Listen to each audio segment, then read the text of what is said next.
الحمد لله نحمده ونستعينه ونستغفره ونعوذ بالله من الشيطان الرجيم من همزه ونفخه ونفثه.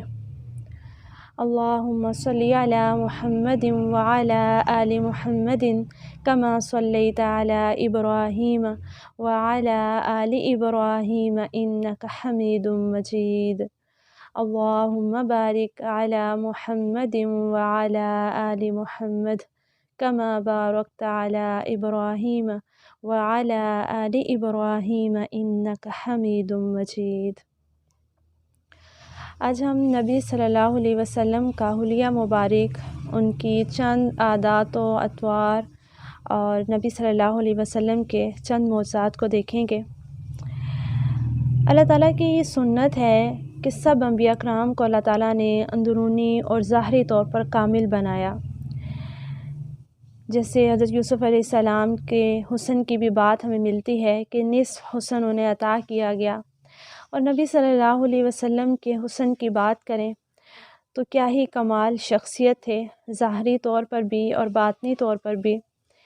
تو ہم دیکھتے ہیں کہ صحابیات ان کے بارے میں اور صحابہ کیا روایت کرتے ہیں۔ ایک صحابیہ ربیع بنت معوذ سے اس کے بیٹے نے آپ صلی اللہ علیہ وسلم کے بارے میں پوچھا۔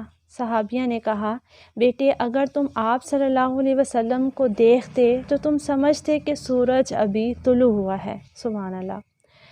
مسند دارمی کی روایت ہے 517 نمبر پر۔ حضرت کعب بن مالک رضی اللہ عنہ فرماتے ہیں کہ جب آپ صلی اللہ علیہ وسلم خوش ہوتے تو آپ کا چہرہ 14ویں رات کے چاند کی طرح چمکنے لگتا۔ بخاری کی روایت ہے 502 نمبر پر۔ حضرت عمر بن العاص فرماتے ہیں، مجھے سب سے زیادہ سکون آپ صلی اللہ علیہ وسلم کے چہرے مبارک کو دیکھنے سے ملتا، لیکن اس خواہش کے باوجود میں آپ کے چہرے کو مسلسل نہ دیکھ پاتا، بلکہ آپ صلی اللہ علیہ وسلم کے جمال اور وقار کے باعث آنکھیں نیچی کر لیتا۔ بس اگر آپ مجھ سے رسول اللہ صلی اللہ علیہ وسلم کے چہرے کو بیان کرنے کو کہیں تو میں بیان نہیں کر سکتا۔ یعنی یہاں پر ہمیں یہ چیز بھی نظر آتی ہے کہ صحابہ کرام نبی صلی اللہ علیہ وسلم کی کتنی عزت اور احترام کرتے تھے کہ آنکھیں بھر کر بھی آپ کی طرف نہیں دیکھ پاتے تھے۔ حضرت انس بن مالک فرماتے ہیں کہ آپ صلی اللہ علیہ وسلم نہ تو اتنے لمبے تھے کہ پورے گروپ میں یعنی تمام لوگوں میں علیحدہ نظر آئیں، نہ ہی آپ کا قد اتنا چھوٹا تھا کہ تمام لوگوں کے درمیان میں ہی گم ہو جائیں۔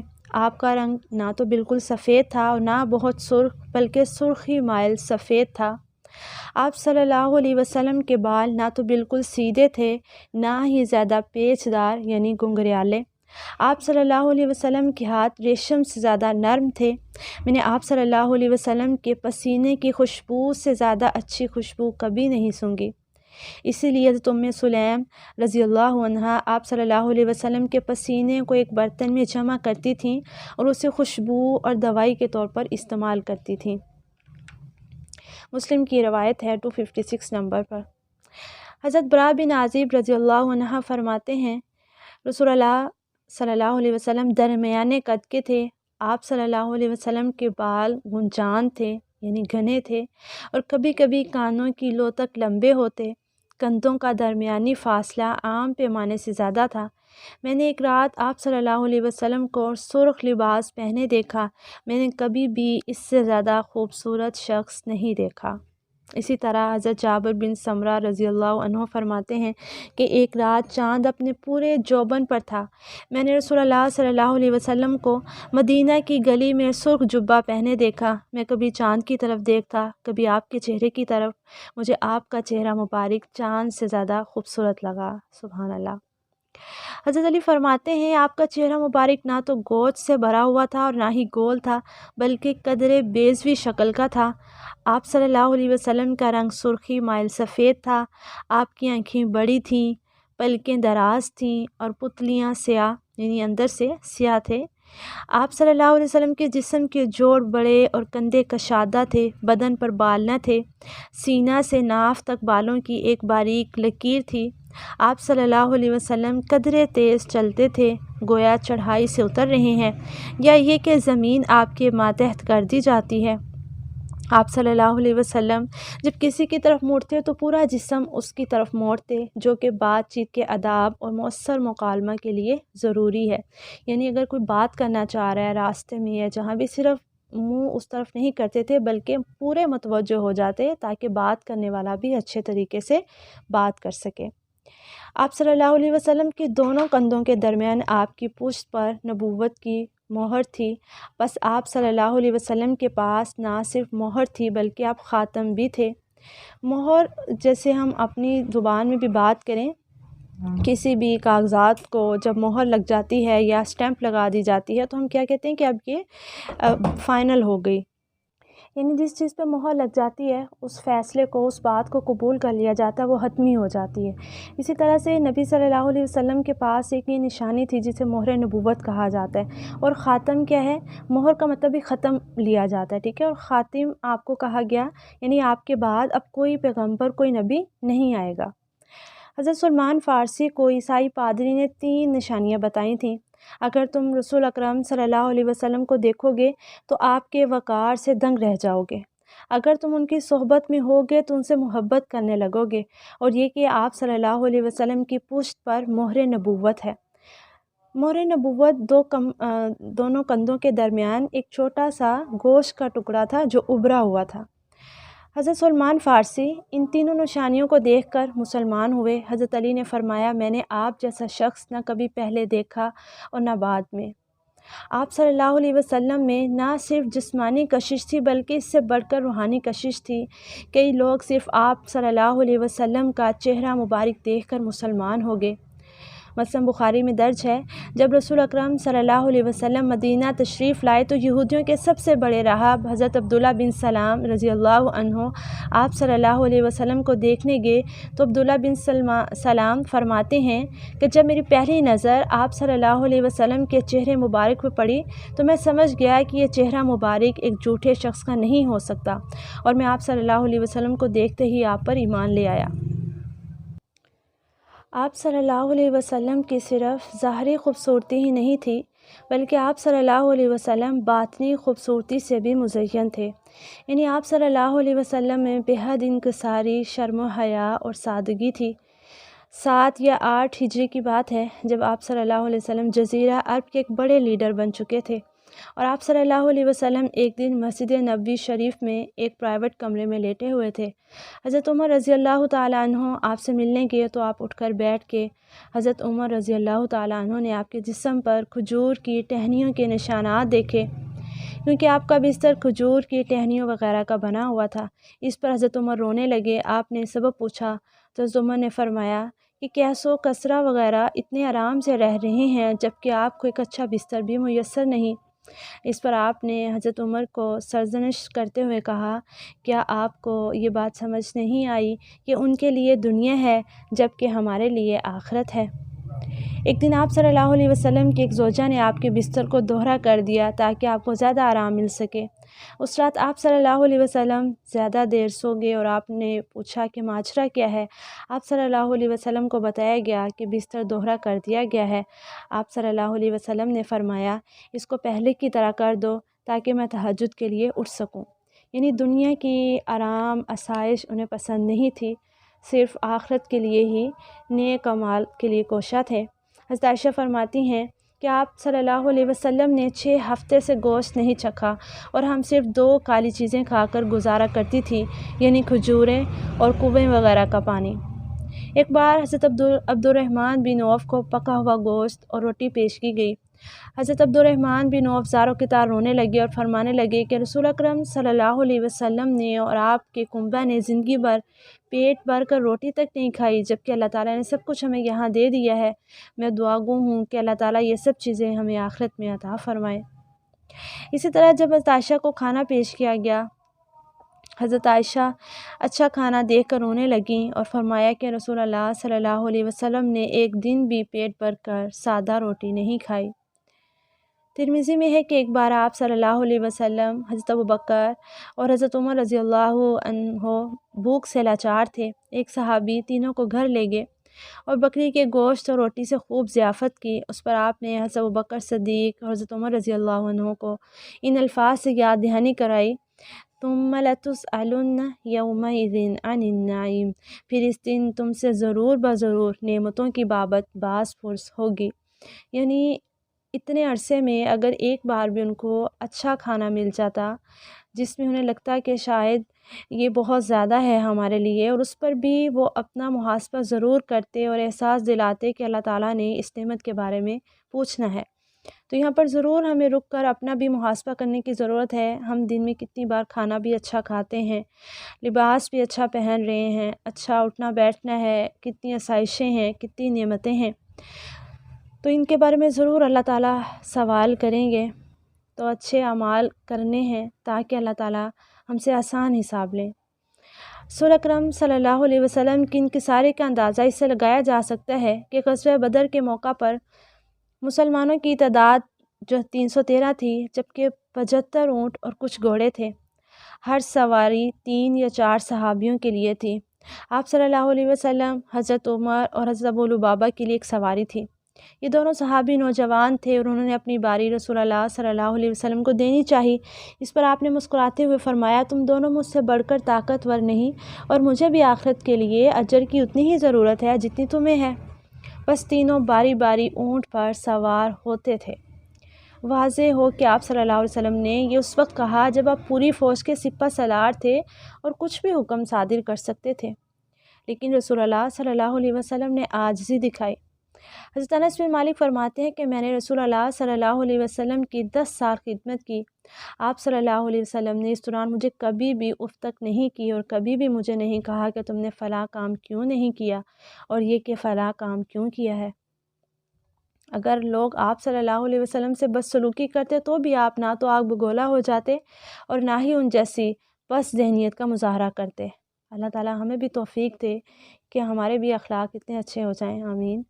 بس جب یہودی آپ صلی اللہ علیہ وسلم سے ملتے تو السلام علیکم کی بجائے السلام علیکم کہتے، یعنی لام اس میں سے نکال دیتے، نعوذ باللہ، جس کا مطلب بدل جاتا کہ تم تباہ ہو جاؤ یا تم پر موت واقع ہو۔ آپ صلی اللہ علیہ وسلم جواباً صرف علیکم کہہ دیتے، یعنی تم پر بھی، اور آپ نے خدا، داد، وقار اور اعلیٰ ظرف کو قائم دائم رکھتے۔ بخاری کی روایت ہے 6024 نمبر پر۔ رسول اکرم صلی اللہ علیہ وسلم بہت سخی تھے۔ ایک بار آپ صلی اللہ علیہ وسلم ایک ایسا کرتا پہنے ہوئے تھے جس میں کئی سوراخ تھے۔ یہ دیکھ کر ایک صحابی نے آپ کو ایک نیا خوبصورت کرتا بطور تحفہ دیا، تو آپ صلی اللہ علیہ وسلم نے یہ نیا کرتا پہن لیا۔ تھوڑی دیر بعد ایک دوسرے صحابی نے آپ صلی اللہ علیہ وسلم سے یہ نیا کرتا مانگا، تو آپ نے نیا کرتا اس صحابی کو دے دیا اور پرانا والا کرتا پہن لیا۔ باقی صحابیوں نے اپنے بھائی سے کہا کہ تم نے نیا کرتا کیوں مانگا جبکہ تمہیں پتہ ہے کہ آپ صلی اللہ علیہ وسلم کبھی انکار نہیں کرتے۔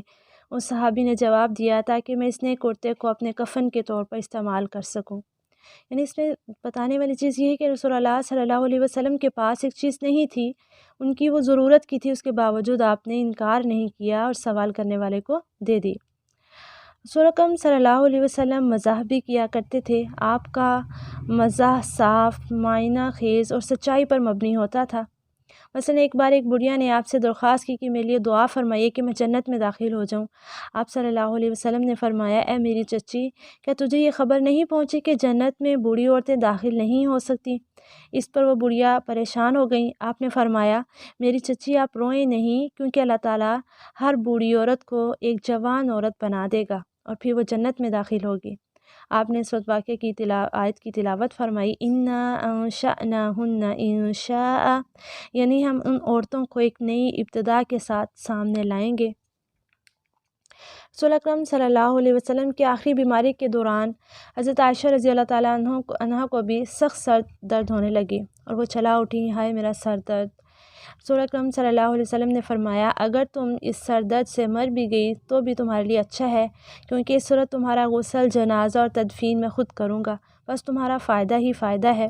آپ نے یعنی اس بات میں تھوڑا مزاح کیا۔ اس پر حضرت عائشہ نے فرمایا، آپ کو میرا مرنا پسند ہے تاکہ آپ دوسرے ازواج کے پاس اور آسانی سے جا سکیں۔ یعنی انہوں نے بھی آگے سے مزاح کا درست انداز میں جواب دیا۔ اور امام شوکانی نے آپ کے اس مذاق سے بھی فقہ کا ایک نقطہ نکالا کہ میاں بیوی جو ہے وہ آپ غسل دے سکتے ہیں۔ اور ہمارے ہاں کیا ہوتا ہے کہ اگر خاوند کی وفات ہو جائے تو عورت کو اس کا چہرہ بھی دیکھنے نہیں دیا جاتا کہ وہ تمہارے لیے نامحرم ہو گیا، حالانکہ اس کی کوئی حیثیت نہیں ہے، جبکہ باہر وہ سب کے ساتھ نامحرم ہیں، جو بھی ہیں ان کو دیکھ بھی رہے ہیں، مل بھی رہے ہیں، ہنس کھیل بھی رہے ہیں، اس پر کسی کو کوئی اعتراض نہیں ہوتا۔ تو بہت زیادہ ضرورت ہے کہ ہم دین کو صحیح انداز میں سیکھیں، تاکہ ہم دیکھ سکیں کہ کہاں پر ہم نے رکنا ہے اور کہاں پر ہم نے جو ہے وہ نہیں رکنا۔ بہت سی عورتیں اس جگہ پہ جو ہے وہ جس عورت کا خامد چلا جاتا ہے اس کو پریشان کر رہی ہوتی ہیں، قریب نہیں بیٹھنے دے رہی ہوتی ہیں، جبکہ یہاں پر ہمیں کیا پتہ چلا کہ وہ ان کو ٹچ بھی کر سکتی ہیں، ایون غسل بھی کرا سکتی ہیں، وہ میاں بیوی رہتے ہیں، شوہر کی وفات ہونے سے ان کا جو زوجیت کا تعلق ہے وہ ختم نہیں ہو جاتا۔ تو ہمیں کیا پتہ چلا کہ آپ صلی اللہ علیہ وسلم کے جو مذاق ہیں وہ بھی صاف ہوتے، سچائی پر مبنی ہوتے۔ نیکسٹ ہم نبی صلی اللہ علیہ وسلم کے معجزات دیکھتے ہیں۔ معجزات سے مراد ایسا کارنامہ ہے جو دیگر افراد کو اس کے مثل پیش کرنے سے عاجز بنا دیتا ہے۔ ایک نبی جو پیش کرتا ہے وہ باقی افراد کے لیے معجزہ ہوتا ہے، اور وہ فرداً فرداً یا گروہ در گروہ اس سے قاصر ہوتے ہیں، کیونکہ اس کا پیش کرنا انسانی استطاعت سے خارج ہوتا ہے۔ معجزہ کسی نبی پر بھی ہوتا ہے تو اللہ تعالیٰ کی طرف سے ہوتا ہے، اس نبی کے پاس اس چیز کی طاقت نہیں ہوتی الا یہ کہ اللہ تعالیٰ اس کام کرنے کی طاقت دے دے۔ تو اللہ تعالیٰ نے جیسے ہر نبی کو معجزات دیے، اسی طرح سے نبی صلی اللہ علیہ وسلم کو بھی بہت سے معجزات سے نوازا، جس میں ہم بات کریں تو تقریباً 1000 کے قریب علماء جو ہے وہ بیان کرتے ہیں کہ نبی صلی اللہ علیہ وسلم کو معجزات دیے گئے، چھوٹے بڑے، اس سے زیادہ بھی ہو سکتے ہیں، تقریباً کا الفاظ استعمال کیے گئے کم و بیش۔ تو چند کو ہم دیکھتے ہیں، جس میں سب سے پہلا رسول اللہ صلی اللہ علیہ وسلم کا جو معجزہ ہے سب سے بڑا قرآن کریم ہے۔ اللہ تعالیٰ نے اپنا کلام آپ صلی اللہ علیہ وسلم پر وحی کیا، جو آپ صلی اللہ علیہ وسلم کی نبوت و رسالت کی صداقت پر دلالت کرتا ہے، کیونکہ قرآن کریم اپنے حروف، اپنے کلمات، تراکیب، معنی اور اخبار غیوبیہ یعنی غیب کی خبروں میں ایسا ہی معجزہ ہے جیسا وہ احکام شرعیہ اور قوانین عقلیہ میں ایک معجزہ ہے، یعنی عقل اس کا مقابلہ نہیں کر سکتی، جیسے قوانین، جیسی شریعت اللہ تعالیٰ نے عطا کی، جس کی مثل کو انسان پیش نہیں کر سکا، اور جن و انس کے لیے یہ چیلنج آج تک برقرار ہے، خواہ وہ ایک دوسرے کی مدد بھی کریں، جیسے کہ اللہ تعالیٰ قرآن پاک میں بھی کہتے ہیں قُلْ لَئِنِ اجْتَمَعَتِ الْإِنسُ وَالْجِنُّ عَلَىٰ أَن يَأْتُوا بِمِثْلِ هَٰذَا الْقُرْآنِ لَا يَأْتُونَ بِمِثْلِهِ وَلَوْ كَانَ بَعْضُهُمْ لِبَعْضٍ ظَهِيرًا۔ آپ کہہ دیں کہ اگر تمام انسان اور تمام جن اس پر اکٹھے ہو جائیں کہ اس قرآن جیسی کوئی چیز لے آئیں تو اس جیسی نہ لا سکیں گے، اگرچہ وہ ایک دوسرے کے لیے مددگار ہوں۔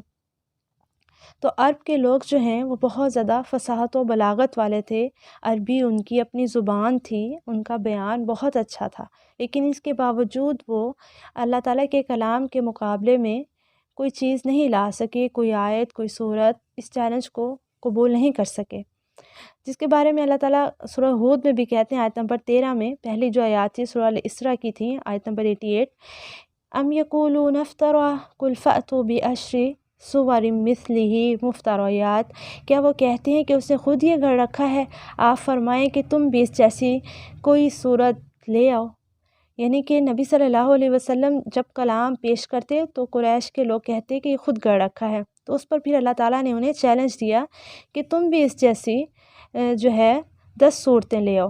اس کے بعد انہیں اس کی مانند ایک ہی صورت پیش کرنے کا چیلنج دیا، پہلے 10 صورتوں کا دیا، جب وہ نہیں کر سکے اس کو قبول، پھر اللہ تعالیٰ نے سورہ البقرہ کی آیت نمبر 23 اور 24 میں آتا ہے وَإِن كُنتُمْ فِي رَيْبٍ مِّمَّا نَزَّلْنَا عَلَىٰ عَبْدِنَا فَأْتُوا بِسُورَةٍ مِّن مِّثْلِهِ وَادْعُوا شُهَدَاءَكُم مِّن دُونِ اللَّهِ إِن كُنتُمْ صَادِقِينَ فَإِن لَّمْ تَفْعَلُوا وَلَن تَفْعَلُوا، اگر تم اس بارے میں شک میں ہو جو ہم نے اپنے بندے پر نازل کیا ہے تو اس جیسی ایک صورت ہی لے آؤ، اور اللہ تعالیٰ کے ماں سوا اپنے تمام حمایتوں کو بھی بلا لو اگر تم سچے ہو، پھر اگر تم نے نہ کیا اور تم ہرگز نہ کر سکو گے۔ اس آیت کریمہ میں اس کے مانند ایک صورت پیش کرنے کی بات کی گئی، زمانہ مستقبل میں ان کی استطاعت کی نفی کر دی گئی کہ کر ہی نہیں سکتے، اور آج اس چیلنج کو 1470 سال ہو چکے ہیں، مگر کفار اس کی مانند کوئی ایک صورت بھی پیش نہیں کر سکے۔ اسی طرح سے ہم دیکھیں اور رسول اللہ پر جو معجزہ ہوا، جس میں آتا ہے کہ چاند کا 2 ٹکڑے ہو جانا۔ امام احمد، امام بخاری اور امام مسلم نے اپنی صحیح میں روایت کیا ہے کہ اہل مکہ نے رسول اللہ صلی اللہ علیہ وسلم سے کسی معجزے کے لانے کا سوال کیا تو آپ نے انہیں دکھایا چاند کو 2 ٹکڑے کر کے۔ روایت آتی ہے مسلم 7076 نمبر پر۔ مطعم رضی اللہ عنہ کہتے ہیں کہ رسول اللہ کے زمانہ مبارک میں چاند پھٹ کر 2 ٹکڑوں میں تقسیم ہو گیا تھا، ایک ٹکڑا اس پہاڑ پر تھا اور ایک ٹکڑا اس پہاڑ پر تھا، جسے دیکھ کر انہوں نے کہا کہ محمد صلی اللہ علیہ وسلم نے ہم پر جادو کر دیا۔ اس کے متعلق پھر اللہ تعالیٰ نے آیات نازل فرمائیں، اقتربت الساعة وانشق القمر وَإِن يَرَوْا آيَةً يُعْرِضُوا وَيَقُولُوا سِحْرٌ مُسْتَمِرٌ وَكَذَّبُوا وَاتَّبَعُوا أَهْوَاءَهُمْ وَكُلُّ أَمْرٍ مُسْتَقِرٌ۔ قیامت قریب آ گئی اور چاند پھٹ گیا، اور اگر وہ کوئی نشانی دیکھتے ہیں تو منہ موڑ جاتے ہیں اور کہتے ہیں یہ جادو ہے جو پہلے سے چلا آ رہا ہے، اور انہوں نے جھٹلایا اور انہوں نے اپنی خواہشات کی اتباع کی، اور ہر کام کا وقت مقرر ہے۔ اسی طرح سے رسول اللہ کا بارش کا برسنا ایک بہت بڑا معجزہ ہے۔ اس کے بارے میں آتا ہے کہ خشک سالی کے باعث علاقوں میں قحط پڑ گیا، اور آپ صلی اللہ علیہ وسلم منبر پر کھڑے خطبہ ارشاد فرما رہے تھے کہ ایک شخص آپ کی خدمت میں داخل ہوا اور اس نے کہا کہ رسول اللہ دعا کیجئے، مویشی ہلاک ہو گئے، راستے منقطع ہو چکے۔ آپ صلی اللہ علیہ وسلم نے دعا کی، یا اللہ ہم پر بارش برسا دے، اور ان الفاظ میں دعا کی، اللہم اسقنا، اللہم اسقنا، اللہم اسقنا، یا اللہ ہم پر بارش برسا، یا اللہ ہم پر بارش برسا، یا اللہ ہم پر بارش برسا۔ بخاری کی روایت ہے 1013 نمبر پر۔ حضرت انس فرماتے ہیں کہ واللہ اس وقت آسمان پر کوئی بادل نہیں تھا، چنانچہ ہمارے اور صلہ نامی پہاڑی کے درمیان جو گر ہے ان کے پیچھے سے کمان کی مانند بادل کا ایک ٹکڑا ظاہر ہوا، وہ پورے آسمان پر پھیل گیا اور اس نے برسنا شروع کر دیا۔ واللہ 6 دن تک ہم نے سورج نہیں دیکھا۔ آئندہ جمعہ کو یہی شخص مسجد کے اس دروازے سے داخل ہوا اور رسول اللہ منبر پر کھڑے خطبہ فرما رہے تھے، خطبہ ارشاد فرما رہے تھے۔ اس نے عرض کیا، مویشی ہلاک ہو چکے ہیں، راہیں کٹ گئی ہیں، آپ صلی اللہ علیہ وسلم اللہ سے دعا کریں وہ ہم سے بارش روک دیں۔ آپ نے ہاتھ اٹھا کر عرض کیا، اللہم حوالینا ولا علینا، اللہم علی الاکام والجبال والضواب والاودیۃ ومنابت الشجر، یا اللہ ہم پر نہیں بلکہ ہمارے ارد گرد پہاڑوں، میدانوں اور درختوں کے جھنڈوں پر بارش برسا۔ حضرت انس بیان کرتے ہیں کہ بارش تھم گئی اور جمعہ سے فارغ ہو کر ہم سورج کی دھوپ میں چل رہے تھے۔ سبحان اللہ۔ آپ صلی اللہ علیہ وسلم کی دعا سے بارش کا برسنا بھی ایک معجزہ ہے جس کا ظہور کئی مرتبہ ہوا ہے، اور چاند کے ٹکڑے ہونے کی مانند یہ بھی ایک آسمانی معجزہ ہے جس میں قدرت الہی کے علاوہ کسی کا دخل نہیں ہے۔ یہ بھی آپ صلی اللہ علیہ وسلم کی نبوت کی ایک نشانی ہے۔ اور اس کے بارے میں ابو طالب کے ایک شعر بھی ذکر کیا جاتا ہے، وہ خوبصورت ہیں، ان کے رخ زیبا سے بارش کا فیضان طلب کیا جاتا ہے، وہ یتیموں کے مأویٰ ہیں اور بیواؤں کے محافظ ہیں۔ اس طرح سے نبی صلی اللہ علیہ وسلم کی انگلیوں سے پانی کا جاری ہونا، رسول اللہ صلی اللہ علیہ وسلم کی انگشتائے مبارکہ سے پانی کا جاری ہونا بھی آپ کی نبوت اور رسالت کی صداقت کی ایک نشانی ہے۔ آپ صلی اللہ علیہ وسلم کے خادم حضرت انس بیان فرماتے ہیں، میں نے رسول اللہ صلی اللہ علیہ وسلم کو دیکھا کہ عصر کی نماز کا وقت قریب تھا اور لوگ وضو کا پانی تلاش کر رہے تھے لیکن انہیں پانی نہ ملا۔ آپ صلی اللہ علیہ وسلم کے پاس پانی کا برتن تھا، آپ نے اس میں اپنا ہاتھ داخل کیا اور لوگ اس سے وضو کرنے لگے۔ میں نے دیکھا آپ کے ہاتھ سے پانی بہہ رہا ہے، لوگوں نے وضو کیا حتیٰ کہ ان کا آخری شخص بھی وضو کر کے فارغ ہو گیا۔ مسلم کی روایت ہے 5942 نمبر پر۔ قتادہ کہتے ہیں، میں نے حضرت انس سے عرض کیا، آپ اس وقت کتنے تھے؟ تو آپ نے فرمایا 300 سے زائد تھے۔ یہ بھی ایک معجزہ ہے جس کی معنی پیش کرنا انسانی طاقت میں نہیں ہے، کیونکہ اللہ تعالیٰ کی سنت یہ نہیں ہے کہ کسی انسان کی انگلیاں پانی بہانا شروع کر دے، خواہ وہ جو بھی ہو، مگر یہ ایک نشانی ہے جو آپ صلی اللہ علیہ وسلم کے دعویٰ نبوت کی صداقت پر دلیل ہے۔ اسی طرح سے آپ ایک معجزہ ملتا ہے بیر حدیبیہ سے پانی کا فیضان۔ ہجرت کے 6 سال رسول اللہ صلی اللہ علیہ وسلم اپنے صحابہ کے ساتھ حدیبیہ کے مقام پر تھے۔ وہاں ایک کنواں تھا جس سے صحابہ نے پانی کے لیے پینے کے لیے پانی کھینچا، حتیٰ کہ اس کا پانی ختم ہو گیا اور اتنا پانی بھی نہ بچا جو ایک برتن بھی بھر سکتا۔ صحابہ کی تعداد 1400 تھی۔ انہوں نے پیاس کی شدت کو رسول اللہ سے بیان کیا۔ آپ صلی اللہ علیہ وسلم کنویں کے پاس کے وہاں کنارے پر بیٹھ کے اور پانی طلب کیا اور آپ نے کلی فرمائی اور کنویں کے اندر پانی پھینک دیا۔ دیکھتے ہی دیکھتے کنواں پانی سے بھر گیا۔ صحابہ نے خود بھی پیا اور پانی کے برتنوں کو بھی بھر لیا۔ بخاری کی روایت ہے 4150 نمبر پر۔ اور ان کی تعداد جیسے کہ پیچھے گزر چکی 1400 تھی اور وہ اہل بیت رضوان تھے، جن کے بارے میں قرآن پاک میں سورہ فتح میں آتا ہے لَقَدْ رَضِيَ اللَّهُ عَنِ الْمُؤْمِنِينَ إِذْ يُبَايِعُونَكَ تَحْتَ الشَّجَرَةِ فَعَلِمَ مَا فِي قُلُوبِهِمْ فَأَنزَلَ السَّكِينَةَ عَلَيْهِمْ وَأَثَابَهُمْ فَتْحًا قَرِيبًا۔ اللہ تعالیٰ ایمان والوں سے راضی ہو چکا ہے جب وہ درخت کے نیچے آپ سے بیعت کر رہے تھے، ان کے دلوں میں جو تھا جب وہ جان گیا تو ان پر سکون نازل کر دیا گیا اور انہیں قریبی فتح عطا فرمائی۔ اور معجزہ ہے برتن کا گھی سے بھر جانا۔ حافظ ابو یعلا نے رسول اللہ صلی اللہ علیہ وسلم کے خادم حضرت انس بن مالک سے روایت کیا، وہ کہتے ہیں کہ میری والدہ ام سلیم کے پاس ایک بکری تھی، انہوں نے اس کا گھی ایک برتن میں جمع کیا جس سے وہ برتن بھر گیا اور انہوں نے وہ برتن ربیہ کو دے کر کہا گھی کا یہ برتن رسول اللہ کو پہنچا دو کہ وہ اس سے سالن بنایا کریں گے۔ ربیبہ نے اس کو اٹھایا اور رسول اللہ کے پاس جا کر عرض کیا یا رسول اللہ صلی اللہ علیہ وسلم، گھی کا یہ برتن ام سلیم نے آپ کے لیے بھیجا ہے۔ آپ نے فرمایا اس کو برتن فارغ کر دو، چنانچہ برتن صاف کر کے انہیں واپس کر دیا گیا۔ جب ربیبہ وہ برتن لے کر واپس آئیں، ام سلیم گھر میں نہ تھیں، لہٰذا برتن انہوں نے ایک کھونٹی پر لٹکا دیا۔ ام سلیم نے آ کر دیکھا کہ گھی سے بھرا ہوا برتن قطرے ٹپکا رہا ہے۔ انہوں نے کہا ربیبہ، میں نے کہا نہیں تھا کہ گھی رسول اللہ کو دے آنا؟ اس نے جواب دیا کیوں نہیں، میں نے پہنچا دیا، اگر یقین نہیں آتا تو میرے ساتھ جا کر رسول اللہ سے پوچھ سکتی ہیں۔ چنانچہ ام سلیم اس کو لے کر رسول اللہ کے پاس آئیں اور عرض کیا یا رسول اللہ صلی اللہ علیہ وسلم، میں نے اس کو برتن میں گھی دے کر آپ کے پاس بھیجا تھا، آپ نے فرمایا یہ آئی تھی، انہوں نے پہنچا دیا ہے۔ ام سلیم نے عرض کیا اس ذات کی قسم جس نے آپ کو دین حق کے ساتھ برحق مبعوث کیا، وہ برتن گھی سے بھر چکا ہے اور قطرے ٹپکا رہا ہے۔ رسول اللہ صلی اللہ علیہ وسلم نے فرمایا ام سلیم، کیا آپ کو اس پر تعجب ہے کہ اللہ تعالیٰ آپ کو کھلائیں جیسے آپ نے اس کے نبی کو کھلایا؟ جاؤ اور اس کو کھاؤ۔ وہ کہتی ہیں میں نے اپنے گھر جا کر اتنا گھی ضرورت مند رشتہ داروں میں تقسیم کر دیا اور کچھ گھی اس میں رہنے دیا جس سے ہم نے مہینہ یا 2 مہینے سالن تیار کیا۔ تو سبحان اللہ، کتنا بڑا معجزہ تھا جو یہ دکھایا گیا۔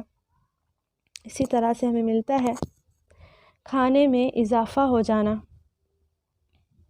کھانے پینے کی اشیاء میں اضافے کا معجزہ حالات کی مناسبت سے متعدد بار ظاہر ہوا ہے، یعنی ایسا واقعہ کئی بار ہوا ہے جس میں کھانے کی کمی ہوتی تھی اور یا پھر کھانا کم لوگوں کے لیے ہوتا تھا اور لوگ زیادہ موجود ہوتے تھے تو ان سب کو وہ تھوڑا کھانا پورا آ جانا۔ ان کی تعداد تقریباً 10 بتائی جاتی ہے۔ پہلا معجزہ بھی اسی کے متعلق تھا اور یہ بھی اسی سے تعلق رکھتے ہیں۔ ابو ہریرہ نے روایت کیا، وہ فرماتے ہیں کہ ہم رسول اللہ کے ساتھ کسی غزوے میں شریک تھے، مسلمانوں کے پاس زادِ راہ ختم ہو گیا اور کھانے کی ضرورت کے لیے انہوں نے اونٹ ذبح کرنے سے متعلق پوچھا تو آپ نے انہیں اجازت دے دی۔ یہ بات جب حضرت عمر کے پاس پہنچی تو انہوں نے رسول اللہ صلی اللہ علیہ وسلم کی خدمت میں حاضر ہو کر عرض کیا یا رسول اللہ صلی اللہ علیہ وسلم، اونٹ سوار کر کے انہیں بلند و بالا مقام تک پہنچاتے ہیں، کیا وہ انہیں ذبح کر دیں گے؟ اللہ تعالیٰ سے آپ صلی اللہ علیہ وسلم دعا کریں کہ باقی ماندہ زادِ راہ میں وہ برکت نازل فرمائیں۔ آپ نے فرمایا ٹھیک ہے۔ چنانچہ آپ نے باقی زادِ راہ منگوایا اور لوگوں نے اس کو لا کر ایک جگہ جمع کر دیا۔ آپ نے اللہ تعالیٰ سے برکت کی دعا فرمائی اور لوگوں سے کہا کہ وہ اپنے اپنے برتن لے آئیں، چنانچہ انہوں نے اس فضل کثیر سے اپنے اپنے برتنوں کو بھر دیا۔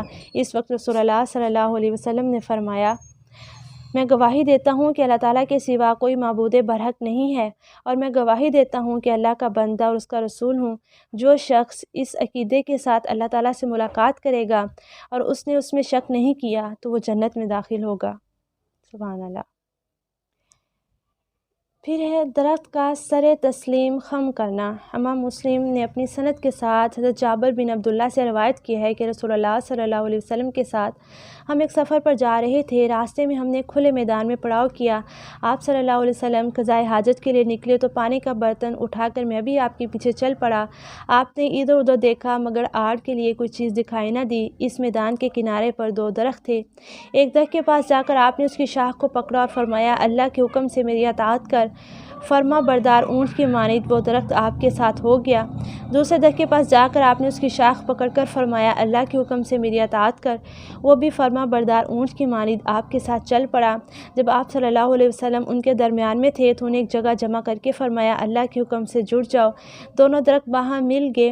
حضرت جابر روایت کرتے ہیں کہ آپ صلی اللہ علیہ وسلم کے ساتھ میں اس مقصد سے نکلا تھا کہ کوئی شخص اگر ہوگا تو آپ کے ساتھ مجھے دیکھ کر دور ہو جائے گا، میں بیٹھا خود کلامی کر رہا تھا کہ اچانک میں اس جانب متوجہ ہوا اور کیا دیکھتا ہوں کہ رسول اللہ صلی اللہ علیہ وسلم تشریف لا رہے ہیں اور درخت جدا ہو رہے ہیں اور ہر ایک اپنی اپنی جگہ پر چلا گیا۔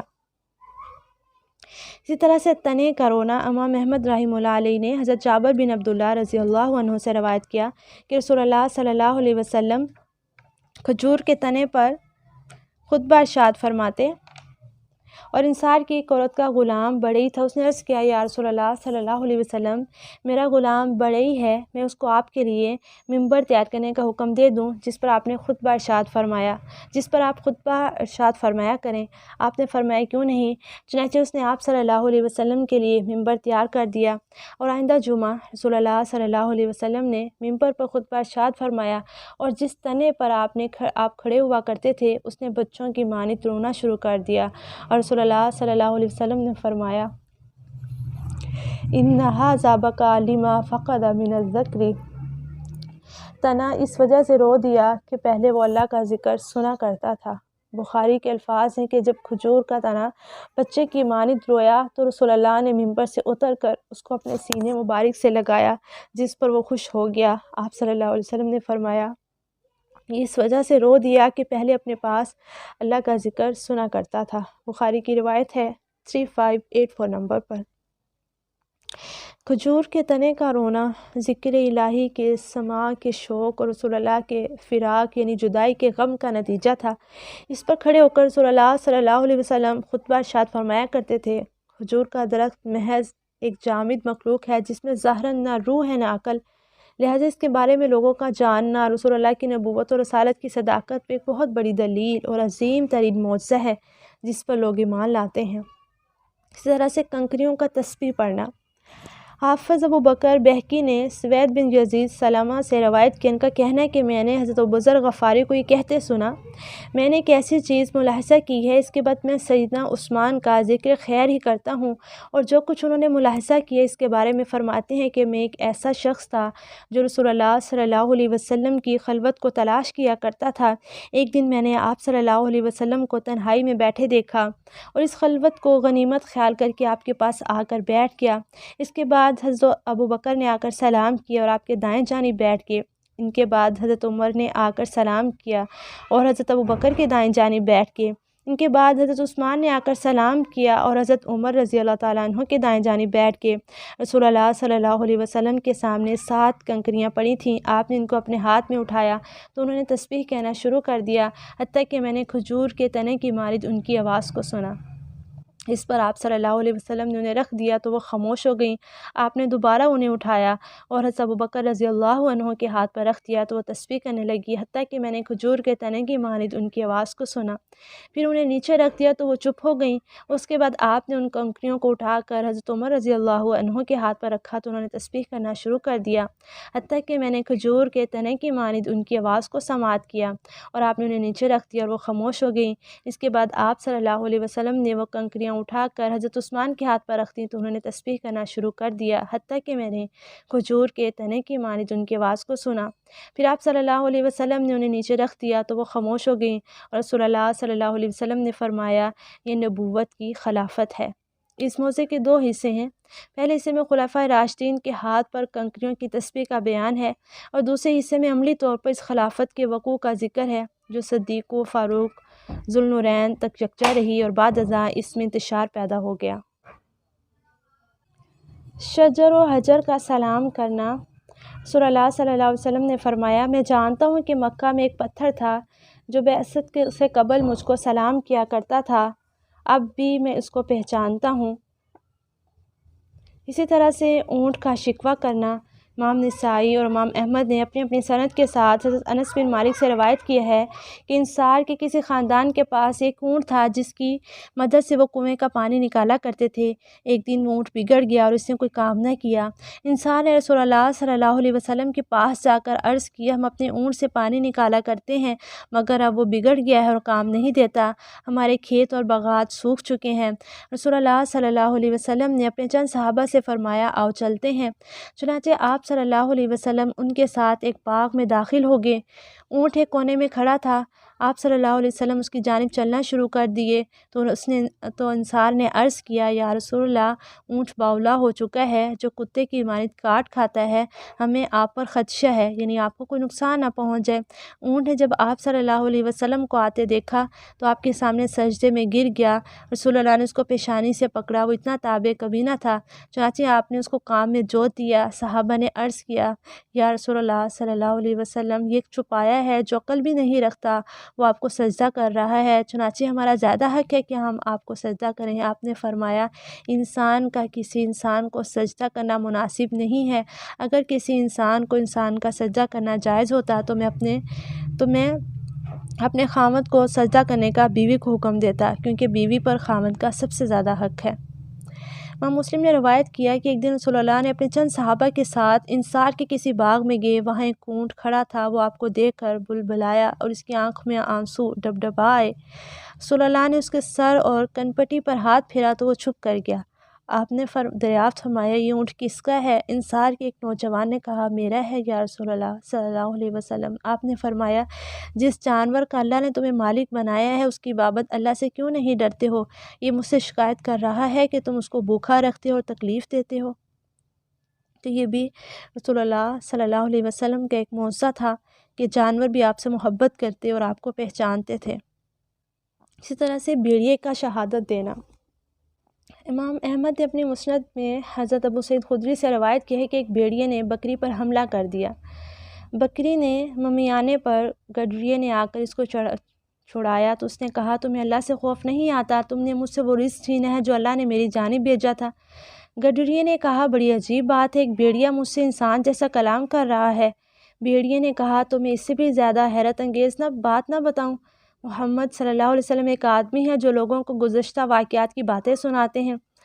ابو سعید فرماتے ہیں کہ گڈریے نے اپنا ریوڑ ہانکا اور مدینہ لا کر کسی باڑے میں بٹھا دیا۔ اس کے بعد وہ رسول اللہ صلی اللہ علیہ وسلم کے پاس آئے اور آپ کو سارا واقعہ سنایا۔ رسول اللہ صلی اللہ علیہ وسلم نے حکم دیا اور پکارا، لوگوں میں آ کر آپ نے گڈریے سے کہا، اپنا واقعہ سناؤ۔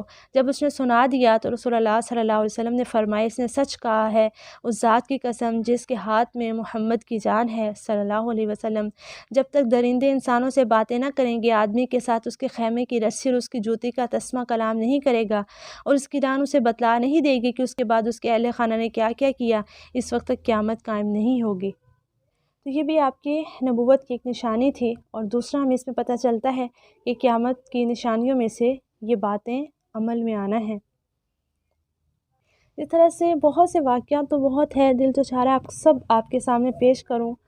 اسی طرح سے بہت ہی پیارا واقعہ ہے ہرنی کا وعدہ وفا کرنا۔ ابو نعیم اصفہانی نے اپنی کتاب دلائل نبوت میں ہرنی کا واقعہ ذکر کیا ہے۔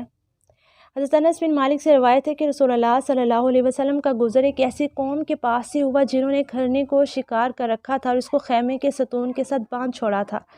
اس نے رسول اللہ سے عرض کیا، یا رسول اللہ، مجھے پکڑا گیا ہے اور میرے دو بچے بھی ہیں، آپ مجھے اجازت دلوا دیں، میں انہیں دودھ پلا کر واپس آ جاؤں گی۔ رسول اللہ صلی اللہ علیہ وسلم نے دریافت فرمایا، اس کا مالک کون ہے؟ انہوں نے کہا، ہم ہیں یا رسول اللہ۔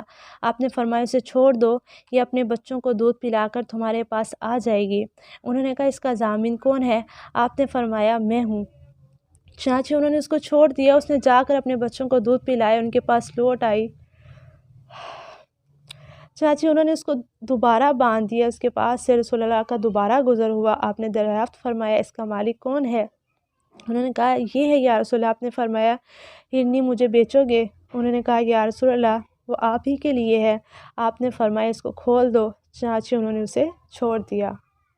تو یہاں پر ہم دیکھ سکتے ہیں کہ ایک جانور بھی رسول اللہ صلی اللہ علیہ وسلم سے کتنی محبت رکھتا ہے، اور کس طرح سے اس نے اپنا وعدہ جو ہے وفا کیا، اور ہم انسان ہیں کہ ہم کتنی جگہ پہ رسول اللہ صلی اللہ علیہ وسلم کی سنتوں کے خلاف چلتے ہیں اور ان کی کہی گئی باتوں کو بدل دیتے ہیں۔ اور ہمارا بھی ان کے ساتھ وفا کرنا یہی ہے نا کہ جو وہ ہمارے لیے باتیں کہہ گے، جو وصیتیں کر گے، ہم ان کو اسی طرح سے تھام لیں، جیسے کہ یہاں پر ہم نے دیکھا کہ اس نے رسول اللہ کی بات کی، کتنی قدر کی، اور وہ واپس آ گئے۔ حضرت علی کا تھوک سے شفا پانا صحیح بخاری میں ہے کہ غزوہ خیبر کے موقع پر رسول اللہ صلی اللہ علیہ وسلم نے فرمایا، کل جنڈا میں اس شخص کو دوں گا جو اللہ اور اس کے رسول سے محبت کرتا ہے، اور اللہ اور اس کا رسول اس آدمی سے محبت کرتے ہیں، اللہ تعالیٰ اس کے ہاتھ پر فتح عطا فرمائیں گے۔ جب صبح ہوئی تو آپ صلی اللہ علیہ وسلم نے حضرت علی کو بلا بھیجا۔ صحابہ کرام نے عرض کیا کہ یا رسول اللہ، وہ مریض ہیں اور آشوب چشم میں مبتلا ہے، یعنی آنکھ کی تکلیف میں۔ آپ نے فرمایا انہیں میرے پاس لاؤ۔ جب انہیں آپ کے پاس لایا گیا تو آپ نے اپنے تھوڑے سے لعاب دہن کے ساتھ ان کی آنکھوں میں تھوکا، جس سے ان کا درد ختم ہو گیا اور وہ دوبارہ کبھی آشوب چشم کا شکار نہ ہوئے۔ تو یہ بھی رسول اللہ صلی اللہ علیہ وسلم کی نبوت کی ایک نشانی اور ایک عظیم معجزہ ہے۔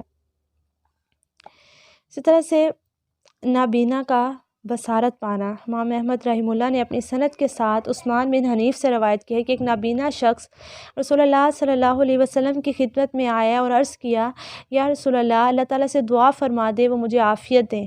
آپ نے فرمایا اگر آپ چاہیں تو اس کو اپنی آخرت کے لیے رکھیں، یہ بہت بہتر ہوگا، اور اگر آپ چاہیں تو میں آپ کے لیے دعا کر دیتا ہوں۔ اس نے عرض کیا، نہیں یا رسول اللہ، آپ میرے لیے دعا فرما دیں۔ آپ نے اس کو وضو کر کے 2 رکعت نماز پڑھنے کا حکم دیا، فرمایا ان کلمات کے ساتھ دعا مانگو، میں آپ سے سوال کرتا ہوں اور آپ کے نبی محمد صلی اللہ علیہ وسلم کے ساتھ آپ کی جانب متوجہ ہوتا ہوں، وہ نبی رحمت ہیں۔ یا محمد، میں اپنی ضرورت کے لیے آپ صلی اللہ علیہ وسلم کے ساتھ متوجہ ہوا ہوں، آپ اس کو پورا فرما دیں۔ یا اللہ، میرے حق میں محمد صلی اللہ علیہ وسلم کی سفارش قبول فرمائیں۔ اس آدمی نے یہ عمل کیا تو روبہ صحت ہو گیا۔ نابینا کی بصارت کا واپس آنا، اس کے لیے اللہ تعالیٰ سے سوال کرنا، اس کو نماز پڑھانا اور اسے دعا سکھانا بلا شبہ رسول اللہ صلی اللہ علیہ وسلم کی نبوت کی ایک نشانی اور آپ کا ایک معجزہ ہے۔ اور یہاں پر ہمیں پتہ چلا کہ رسول اللہ صلی اللہ علیہ وسلم سے انہوں نے دعا کروائی تھی، سفارش کروائی تھی۔ اور یہ کہنا کہ نبی کے واسطے ہمیں ایک چیز دے دے یا کوئی بھی چیز دے دے، تو واسطے کے حوالے سے دعا کرنا نہیں ملتا، لیکن جب تک نبی صلی اللہ علیہ وسلم ان کے درمیان تھے، وہ آپ سے سفارش کرواتے تھے، دعا کرواتے تھے، تو دعائیں قبول ہوتی تھی۔ آج بھی ہم مختلف ہمیں ملتے ہیں کہ کن کن طرح سے ہم وسیلوں کے ذریعے سے دعا کر سکتے ہیں۔ اس میں ایک وسیلہ یہ کہ نیک بندوں سے دعائیں کروانا، یہ کہنا نہیں ملتا ہمیں سنت سے، سیرت سے، کہ نبی کے واسطے جو ہے وہ ہمیں، یا فلاں چیز کے واسطے، یا اس طرح سے، تو یہ ہمیں سیرت سے نہیں ملتا۔ اس لیے یہ الفاظ کہنے کے بجائے ہمیں رسول اللہ پر درود شریف پڑھ کے دعا کرنی چاہیے، کیونکہ درود شریف کا وسیلہ جو ہے اس سے دعا قبول ہوتی ہے، جس میں آتا ہے کہ جب کوئی دعا کرتا ہے اور نبی صلی اللہ علیہ وسلم پر درود نہیں پڑھتا تو اس کی دعا آسمان و زمین کے درمیان معلق رہتی ہے۔ تو نبی صلی اللہ علیہ وسلم پر درود بھیجیں، پھر اللہ تعالیٰ کی اسی طرح سے پہلے حمد، پھر درود بھیجیں، پھر استغفار کریں، پھر اپنی دعا اللہ تعالیٰ کے سامنے رکھیں، تو ایسی دعا جلدی قبول ہوتی ہے۔ یہ بات ضمناً یہاں پر آ گئی، لیکن الحمدللہ کہ ہم نے اس بات کو بھی سیکھ لیا۔ باقی کا ہم اپنی اگلی کلاس میں دیکھیں گے، اور اللہ تعالیٰ سے دعا کرتے ہیں کہ اللہ تعالیٰ ہمیں رسول اللہ صلی اللہ علیہ وسلم کی سچی محبت نصیب فرمائیں، اور صحیح انداز میں ہمیں رسول اللہ سے محبت کرنے والا بنائیں، ان کی سنتوں پر عمل کرنے والا بنائیں، اور ہمارے دل میں رسول اللہ کی محبت جو ہے وہ داخل فرمائیں۔ سبحانک اللہم و بحمدک، نشہد ان لا الہ الا انت، نستغفرک و نتوب الیک۔ السلام علیکم ورحمۃ اللہ وبرکاتہ۔